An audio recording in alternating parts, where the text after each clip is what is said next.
Hello, magandang umaga, magandang tanghali, magandang gabi po. Mga kababayan,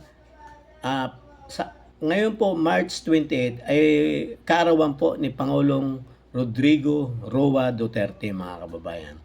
Batiin po natin siya ng kanyang kaarawan dahil ngayon po nakapiit siya sa ICC detention cell, mga kababayan. Kaya lang naman po nakarating siya doon, nakakulong, dahil sa pamamagitan ng gobyernong ito ni Bongbong Marcos na pinakidnap siya papuntang Netherlands, mga kababayan. Pakinggan lang po natin ang ni BP Sara, mga kababayan.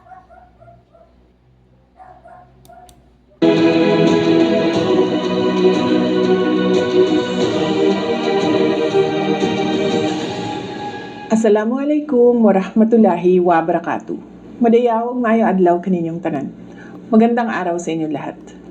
Today, we celebrate the birthday of my father, our former President Rodrigo Roa Duterte.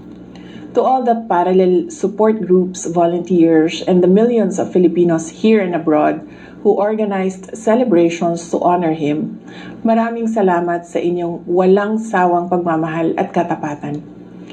Your loyalty to him is a testament to a leadership that truly prioritized the safety and dignity of every Filipino family.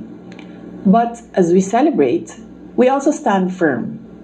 The defense of his rights is a defense of our national sovereignty.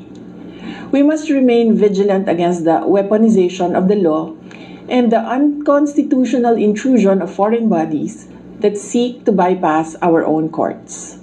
Our justice system must remain independent, serving only the mandate of the Filipino people and never the interests of foreign powers.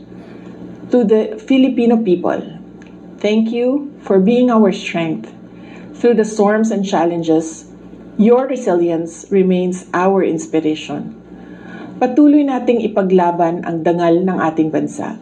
Mahalin natin ang Pilipinas para sa Diyos, sa bayan, at sa bawat pamilyang Pilipino. Syukran.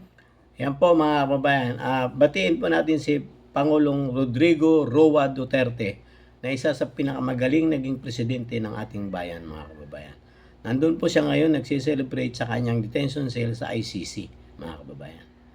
Tama po yung sinasabi ni BP Sara na ginagamit po ng kalaban sa politika. Ang sinasandalan na lang po ng mga Duterte ngayon ay ang taong bayan na patuloy na naniniwala sa kanilang kakayanan na mapaunlad ang ating bayan, mga kababayan. Ngayon po, alam naman po natin sa dami ng pera ng mga kalaban nila sa politika na mali-malit ang pera ang ginagamit para wasakin ang mga Duterte, mga kababayan. Yan po ang nakakalungkot. Gamit ang pera ng bayan para sa kanilang mga kalaban sa politika ang kanilang ginagamit.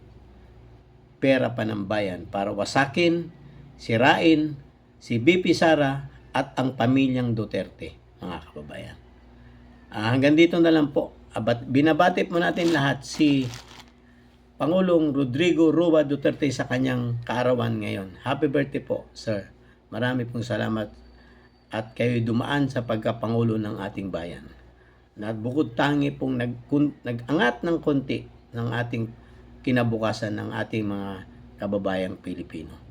Ngayon, unti-unti naman po tayong lumubog dahil sa kagagawa ng gobyernong bangag na ito na si BBM, mga kababayan.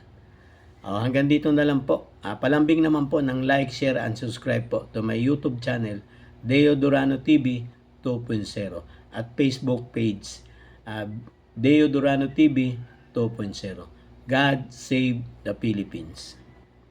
Kami ang boses ng masa, hindi natatakot. Katotohanan lang, di kami nalulunod.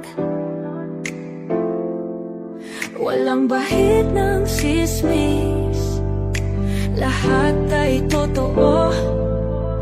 Kahit sino ka pa, pag mali ka babanatan ka. Walang pinipili kulay, wala kaming kinikilingan. Basta para sa bayan, kami lalaban. Pag tama pala, lakpakan. Pag mali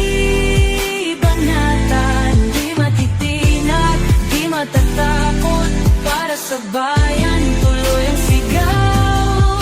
Sa harap ng kamera, walang halong takot. Mga baluktot, lahat kayo'y tutumba.